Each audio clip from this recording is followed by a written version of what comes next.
Hello everyone, welcome to KVN Ed. तो आज हम पढ़ेंगे मोशन के बारे में। So, ठीक, तो सबसे पहले हम देखें मोशन होता क्या है। ठीक, मोशन को समझेंगे और उससे रिलेटेड टर्म्स के बारे में भी हम देखेंगे।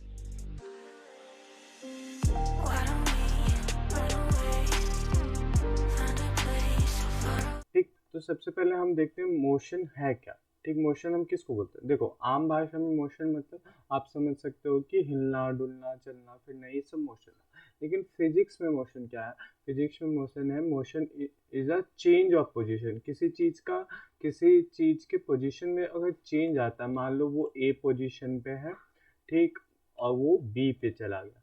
ठीक, तो वो बी पॉइंट पे चला गया, तो वही क्या है, वो क्या हो गया, वो मोशन हो। ठीक, वो बॉडी हम क्या बोलेंगे कि बॉडी मोशन में है जब वो मूव कर रही थी। ठीक, तो it can be describe in term of, उसको हम डिस्टेंस और डिस्प्लेसमेंट के टर्म में डिस्क्राइब कर सकते हैं। इसके बारे में हम आगे पढ़ेंगे। सबसे पहले मोशन हम समझते हैं। देखो, मोशन क्या बोला हमने, चेंज ऑफ पोजीशन। अब पोजीशन को बताने के लिए हमें क्या चाहिए, हमें to describe position of an object we need to specify a reference point called origin. देखो, जैसे कि अगर मैं आपसे पूछूं किसी चीज़ का पोजीशन, जैसे मैं पूछूं आपके रूम में आपका चेयर कहाँ रखा है, तो आप बोलोगे चेयर टेबल से 1 मीटर की दूरी पर रखा हुआ है। ठीक, तो आप बोले कि टेबल से 1 मीटर, तो आपने एक रेफरेंस पॉइंट बताया कि टेबल से 1 मीटर की दूरी पर बताया। उसी तरह हम अगर किसी चीज़ का पोजीशन बताते हैं फिजिक्स में, तो हमारे पास एक रेफरेंस पॉइंट होना चाहिए थी कि उस पॉइंट से हम कितने दूरी पर बताएं। जैसे कि आपका ये जो ग्राफ होता है उसमें एक्स वाई और लाइन्स होते हैं, और यहाँ बीच में क्या होता है, जीरो। अगर मान लो आपको किसी चीज़ का पॉइंट पोजीशन बताना है, इस पॉइंट का पोजीशन बताना है, इसको इसके कोऑर्डिनेट्स जो हो गया वो एक्स वाई हो गया। ठीक, आपको मान लो इसका पोजीशन बताना, तो आप क्या बोलते हो, आप एक्स वाई बताते हो। ठीक, एक्स का मतलब क्या हो गया कि ये जो ओरिजिन था इससे x unit left, x unit right में चलोगे, और जो ओरिजिन है हमारा उससे वाई यूनिट अप में जाओगे। ठीक, लेफ्ट में राइट में गए हम X unit, and then up गए, तो हमें हमारा जो पोजीशन है वो मिल जाएगा। तो ये हमारा हुआ इसका पोजीशन, इसीलिए हमें ओरिजिन की जरूरत पड़ती है। ठीक, तो ओरिजिन ये होता है। ठीक, जिससे हम पोजीशन को डिस्क्राइब करते हैं। ठीक, तो अब कुल अगर हम सम अप करें तो क्या होता है, the motion is the change in position. पहला चीज, पोजीशन में चेंज होना चाहिए। दूसरा चीज क्या, of an object with respect to its surrounding, surrounding के हिसाब से होना चाहिए। अब ये दूसरा पॉइंट क्या है, सराउंडिंग के हिसाब से क्यों। देखो, जैसे आप बस में बैठे हो, ठीक, तो बस में आपका बगल वाला जो रहेगा आप उसको देखोगे तो आप क्या बोलोगे कि वो मोशन में है। आप बोलोगे नहीं, वो तो हमारे साथ ही बैठा, वो तो बैठा ही है, वो तो मोशन में नहीं है। लेकिन अब उस जो आपके बगल में कोई बैठा उसी को कोई दूसरा कोई बस के बाहर से देखेगा तो वो बोलेगा नहीं नहीं, वो तो मोशन कर रहा है। तो इसीलिए बोलते हैं कि सराउंडिंग है, तो बस के सराउंडिंग के हिसाब से वो मोशन में नहीं है, लेकिन बाहर के सराउंडिंग के हिसाब से वो मोशन में है, in a given interval of time. और टाइम तो होना चाहिए, थोड़ी कि टेलीपोर्ट हो रहा है, एक एक सेकेंड भी नहीं लगा वो यहाँ से लेके वहाँ चला गया। ठीक, तब तो वो मोशन नहीं कहला, वो तो टेलीपोर्ट हो गया। ठीक, तो मोशन, ये 3 पॉइंट आप डिफिनेशन अगर एग्जाम में लिखने जाओ तो ये 3 पॉइंट जरूर मेंशन करना। ठीक, तो एक चीज बहुत इंटरेस्टिंग है यहाँ पे ये कि आप थर्ड, ये जो फोर्थ पॉइंट है, everything is moving in reverse. यहाँ यूनिवर्स में जो कुछ भी चीजें हैं ना, सारी चीजें वो मोशन में। जैसे आप अभी बैठ के वीडियो देख रहे हो तो आप भी मोशन में। हम अब ऐसे क्यों मैं बोल रहा हूँ, क्योंकि देखो, जैसे आप क्या हो, आप अर्थ पे बैठ के कहीं देख रहे होगे, मार्स पे तो बैठ के देख नहीं रहे होगे कि मार्स पे देख रहे हो, पता नहीं, हो सकता है मेरा वीडियो एलियंस भी देख रहे हो।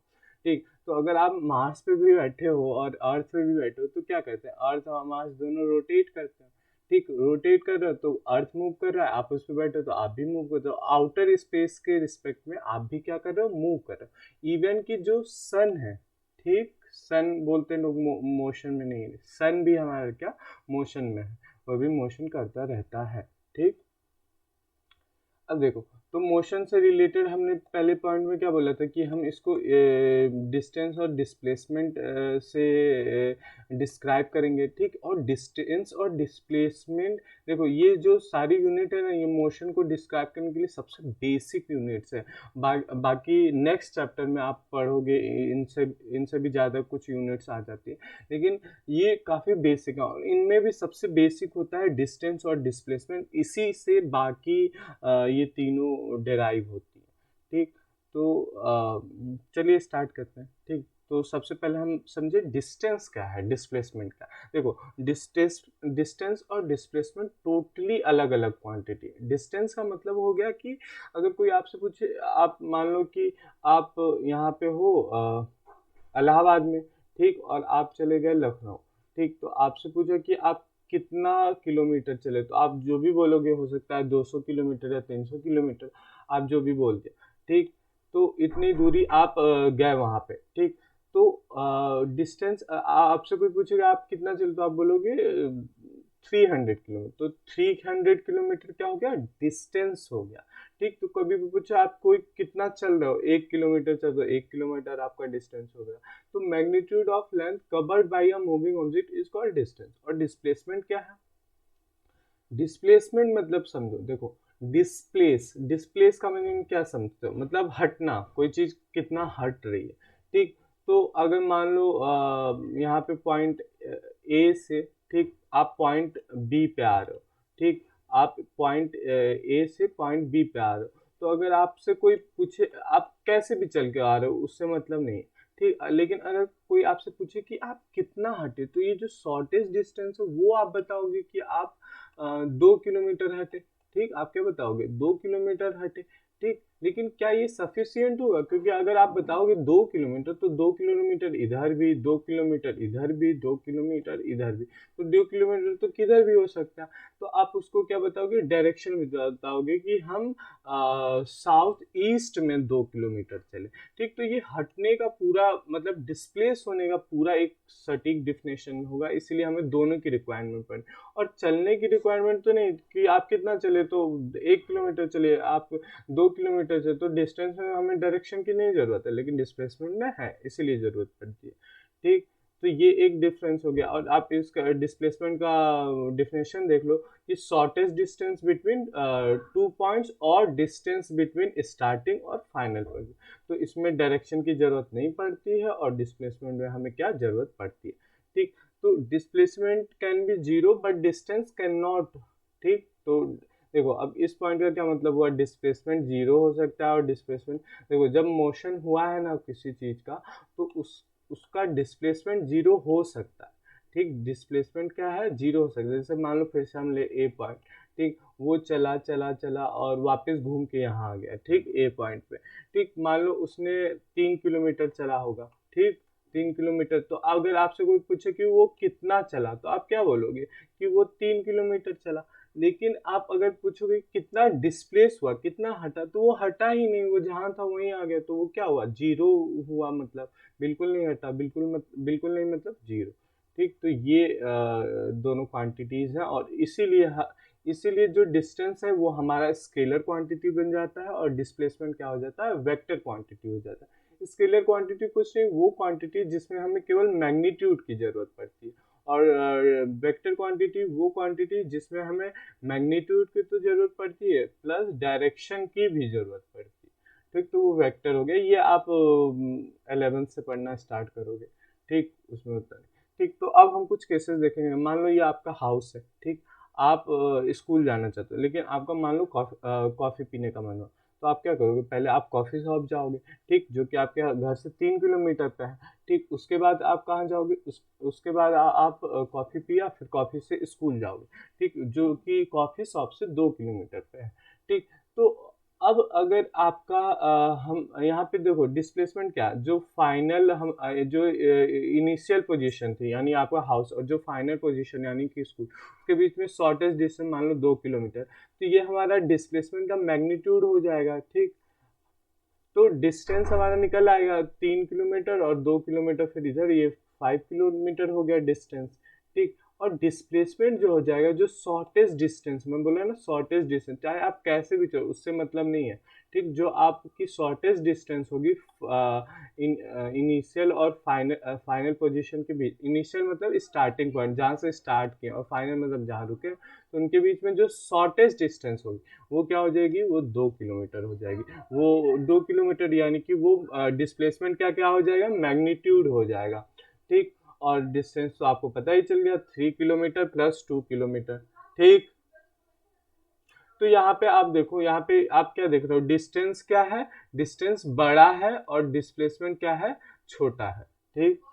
ये दूसरा केस हम देखते हैं, ठीक। इसमें क्या है कि आप मान लो घर से आपका इस बार कॉफ़ी पीने का मन नहीं हुआ, ठीक, आज गर्मी ज़्यादा हो या कुछ भी हो सकता है, ठीक। तो आपका कॉफ़ी, आप सीधे स्कूल गए, तो यहाँ पे डिस्टेंस और डिस्प्लेसमेंट वो क्यों हुआ, क्योंकि आपने सबसे शॉर्टेस्ट डिस्टेंस यूज किया था, ठीक। तो यहाँ डिस्टेंस भी वही, डिस्प्लेसमेंट वही, तो डिस्टेंस डिस्प्लेसमेंट के मैग्नीट्यूड के बराबर हो सकता है, ठीक।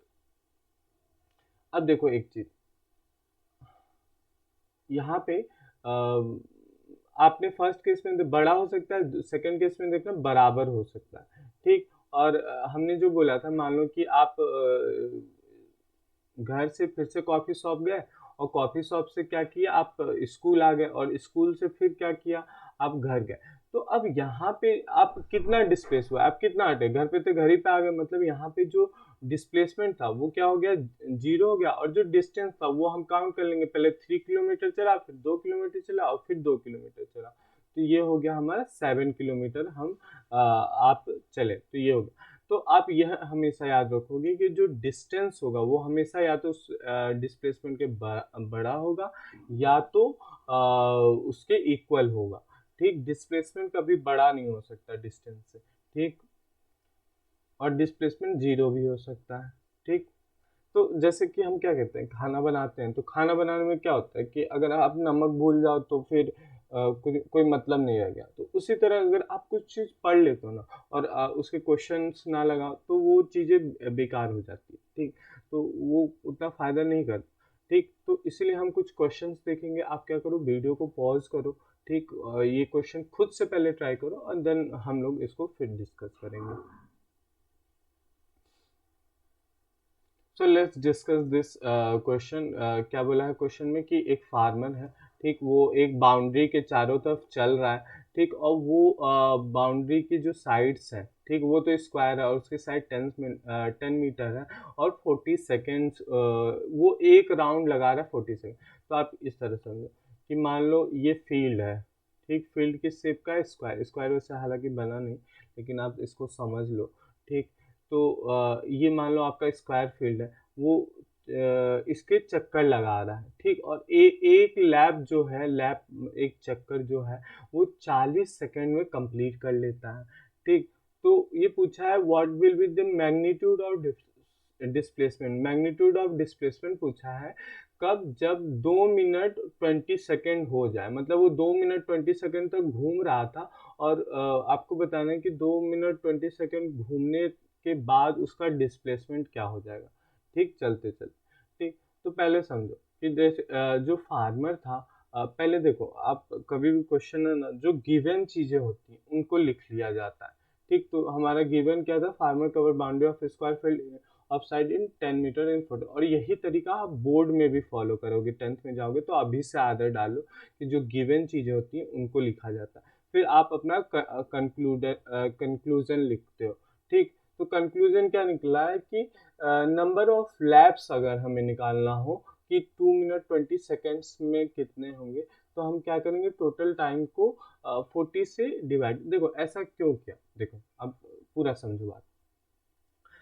हर 40 सेकेंड में वो एक लैप कंप्लीट कर ले रहा है, मतलब एक राउंड कंप्लीट कर ले रहा है हर 40 सेकेंड में, ठीक। तो हम ये देखेंगे कि जो 2 मिनट 20 सेकेंड है इसमें कितने 40 सेकेंड्स आ रहे हैं ना। जिस 2 मिनट 20 सेकेंड जितनी बार 40 सेकेंड आएगा उतनी बार राउंड कंप्लीट करेगा, ठीक। तो ये 40 सेकेंड हमें देखना पड़ेगा कि 2 मिनट 20 सेकेंड में कितनी बार 40 सेकेंड आता है। अब बताओ कि जैसे हमें देखना हो, जैसे मान लो हमें बताना हो कि 10 में 2 कितनी बार आ रहा हो, 10 में 2 कितनी बार आता हो, तो हम क्या करेंगे, 2 को 10 से डिवाइड करेंगे तो हमें पता चलेगा कि 10 में 2 5 बार आता है, ठीक, 5 बार। अगर हम 2 को 10 को अलग अलग बांटे और उसको 2 2 लिखते जाए तो हमें 2 5 बार दिखेगा 10 में। उसी तरह इस टाइमिंग में हमें अगर देखना हो कि 40 सेकंड कितनी बार आ रहा हो, तो हम इसको पूरी टाइमिंग को 40 से डिवाइड करना होगा, और उससे पहले ये जो 2 मिनट दिया है उसको हमें सेकंड में कन्वर्ट करना पड़ेगा, क्योंकि ये 40 सेकंड में था। तो 2 को इंटू किया 60 से, तो ये आएगा 120 प्लस 20 ये आएगा 140। अगर हम इसको डिवाइड करने जाए तो ये 0 0 कट जाएगा, और 4 से अगर डिवाइड कर दो 14 तो 3 और 12 नीचे आएगा और 2 रिमाइंडर जाएगा, और 4 अपना तो बचा ही था। तो इसको और सिंप्लीफाई करोगे तो आपको पता चल जाएगा 3 and 1/2 लैप्स उसको लगेंगे, 3 and 1/2 राउंड्स लगेंगे, ठीक। तो इतने लैप्स उसको लगेंगे कवर करने में। और ये बताओ कि ये जो 3 लैप्स होंगे, मतलब 3 लैप, मतलब कि पहला लैप कैसे, मान लो वो यहाँ से शुरू किया तो वो चलेगा इस बाउंड्री के किनारे किनारे, वापस एक लैप कंप्लीट किया, फिर दूसरा लैप कंप्लीट करेगा, फिर तीसरा लैप कंप्लीट करेगा, ठीक। तो ये कंप्लीट करके वो वापस कहाँ आ गया, वहीं पे जहाँ पे स्टार्ट किया था वहीं पे आ जाएगा। तो उसका डिस्प्लेसमेंट वो हटा कितना, अरे जहाँ पे था वहीं आ गया, मतलब वो 0 हटा, ठीक। लेकिन ये जो हाफ लैप होगा इसके वजह से हमारे पास 3 केसेस बनेंगे। अब 3 केसेस क्यों, ये देखने की कोशिश करो, ठीक। पहला केस क्या होगा, मान लो कि वो जो ये हमारा स्क्वायर फील्ड था, ठीक, जो हमारा स्क्वायर फील्ड था, ठीक, इसको बनाने की कोशिश करते हैं, ठीक। तो जो हमारा स्क्वायर फील्ड था उसके मान लो वो कॉर्नर से स्टार्ट किया, ठीक, उसके कॉर्नर से स्टार्ट किया, तो 3 लैप में तो घूम घूम के वहीं आएगा, बचा क्या हमारा हाफ लैप। अब हाफ लैप में वो यहाँ से स्टार्ट करेगा, अब पूरा पूरा लैप कितना है, 40 है, ठीक, 40 40 पूरा है, क्योंकि 10 10 और 10 और 10, ठीक, तो कितना हो गया, 40 हो गया। तो हाफ मतलब 40 का हाफ 20, तो 20 चलना है, तो ऐसे चलेगा 10 और ऐसे चलेगा 10, यानी कि उसकी एंडिंग पोजीशन ये आएगी, ठीक। तो मतलब कि उसका ये जो कॉर्नर से स्टार्ट किया ना उसके अपोजिट कॉर्नर पे उसकी फाइनल पोजीशन होगी, ठीक, वही लिखा है कि अपोजिट कॉर्नर पे उसकी फाइनल पोजीशन। अब इन दोनों के बीच की जो शॉर्टेस्ट डिस्टेंस हो, सबसे छोटी वाली वही क्या होगी, हमारी मैग्नीट्यूड ऑफ डिस्प्लेसमेंट, डिस्प्लेसमेंट बताएगी, डिस्प्लेसमेंट का मैग्नीट्यूड बताए। तो इन दोनों को ज्वाइन कर दो तो ये निकालना। तो देखो ये क्या था, हमारा एक साइड 10 था, दूसरा साइड भी 10 है, ठीक। तो एक आप ध्यान रखो कि कभी भी कोई ट्रायंगल हो, ठीक, कभी भी कोई राइट एंगल ट्रायंगल है और उनके साइड्स इक्वल हैं, ठीक, और आपको हाइपोटेन्यूज निकालना, मान लो ये साइड्स ए है, ठीक, ये साइड्स क्या है, ए है, और ये आपको हाइपोटेन्यूज निकालना है, तो हाइपोटेन्यूज हमेशा ए रूट 2 हो जाता है, ये आप याद रखो। इससे आप कैलकुलेशन से भी बच सकते हो, हालांकि आप कैलकुलेशन कर दो उतना हार्ड नहीं है, लेकिन आप इससे बच सकते हो, डायरेक्ट निकाल सकते हो आप इसको।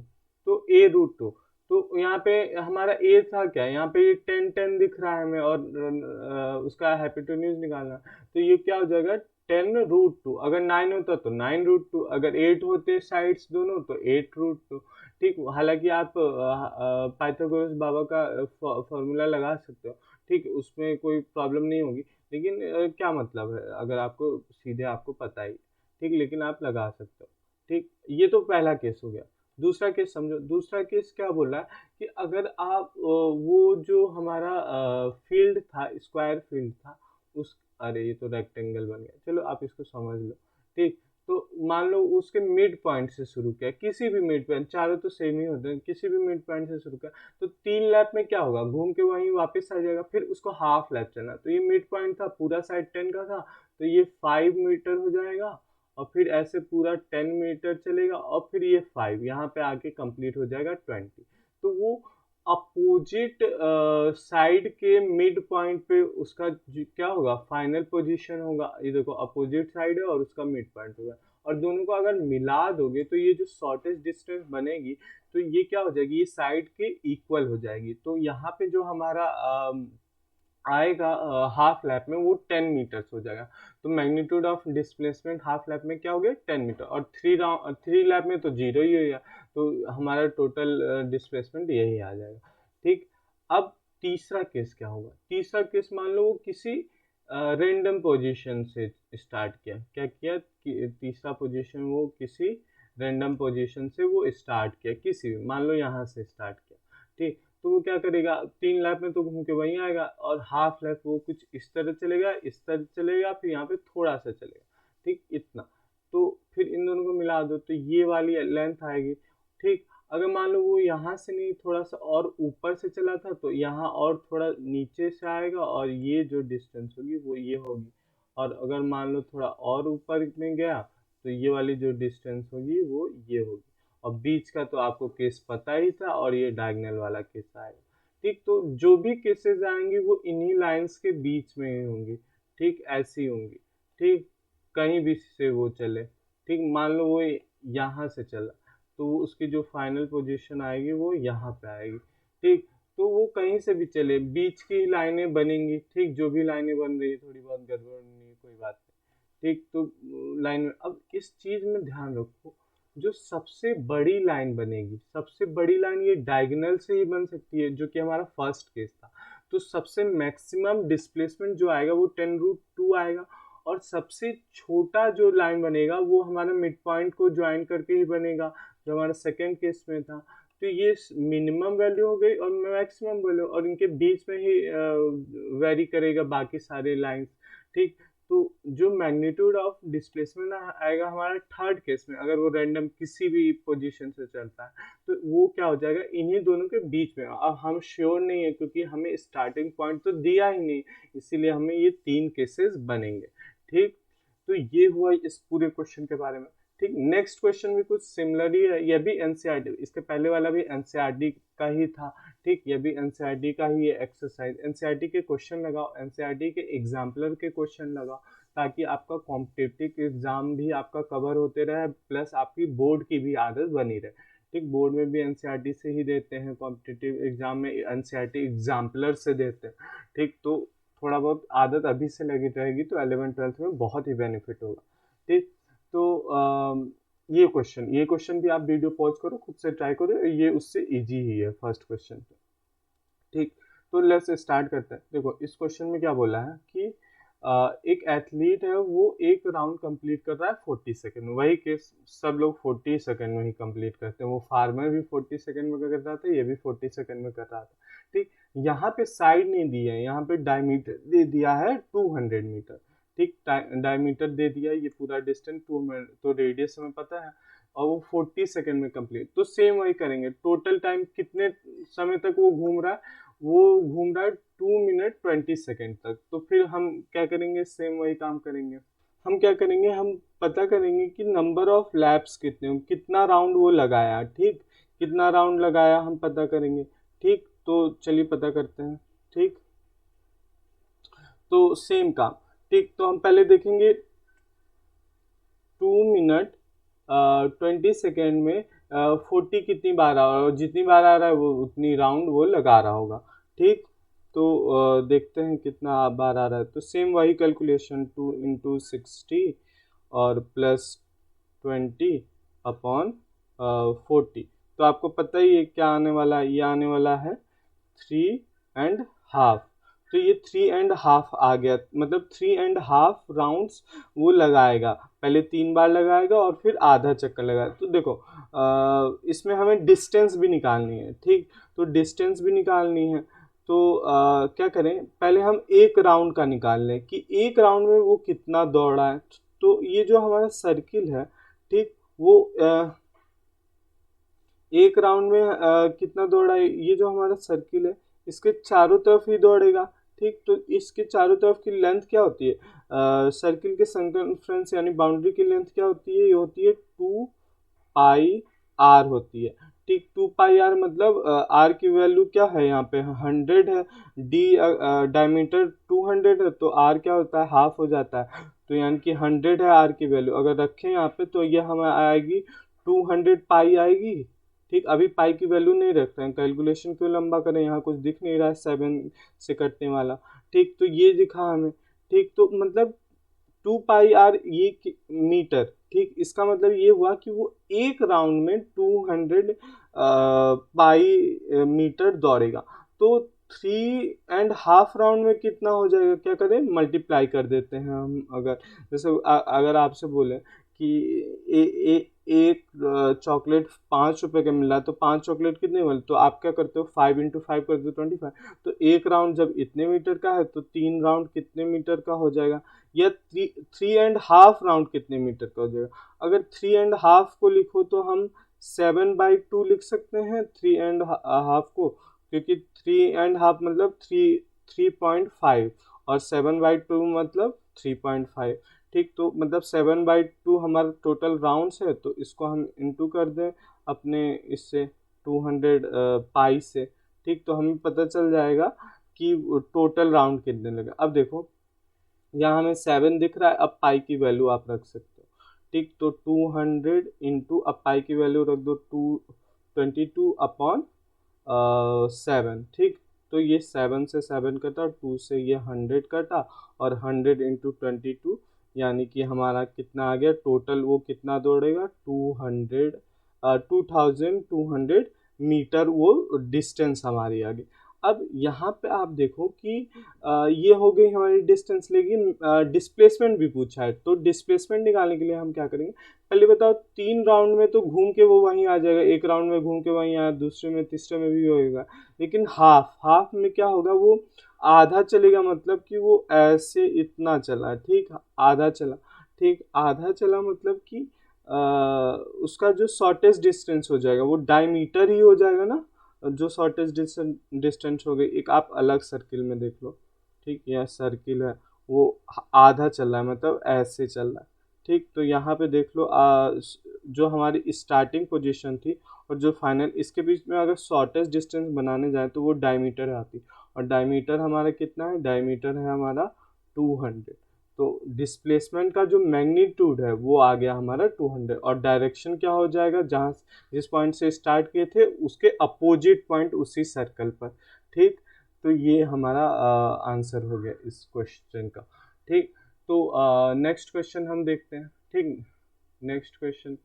ठीक, नेक्स्ट क्वेश्चन, ये दोनों क्वेश्चन एग्जाम्पलर्स के हैं। ठीक, एनसीईआरटी एग्जाम्पलर्स बहुत इंपॉर्टेंट, ठीक, आपको उसको देखना चाहिए। ठीक, तो इसमें देखते हैं क्या बोला है। थर्ड क्वेश्चन में बोला है, a particle is moving in a circular path of radius R. ठीक, तो ये बोला है कि एक सर्कल है जिसका रेडियस आर है। ठीक, और वो उसका आधा कंप्लीट करता है, मतलब सेम वही बात हो गई फोर्थ क्वेश्चन की तरह। तो इसका वो कितना हो जाएगा, डिस्प्लेसमेंट कितना हो जाएगा, तो ये फाइनल और स्टार्टिंग के बीच में आप देख लो, यही शॉर्टेस्ट डिस्टेंस है, और ये होती कितनी है, 2r होती है। ठीक, डायमीटर। ठीक, और ये जो फोर्थ क्वेश्चन है ये आप खुद से करोगे। अगर आपका इसका आंसर आपको मालूम है तो कमेंट सेक्शन में अभी तुरंत लिख दो वीडियो देखने के बाद, और क्यों इसका रीजन भी लिखो। ठीक, ऐसा नहीं कि तुक्का मार के लिख दिया। ठीक, हम इसको नेक्स्ट क्लास में डिस्कस करेंगे। तो so that is all for today guys, I hope you like this video, and do share it with your friends because I need your support. This is new channel, totally new, and for that I need motivation to make lots of video for you to help you to grow more. Okay, so that is all for today. Have a great day. Bye.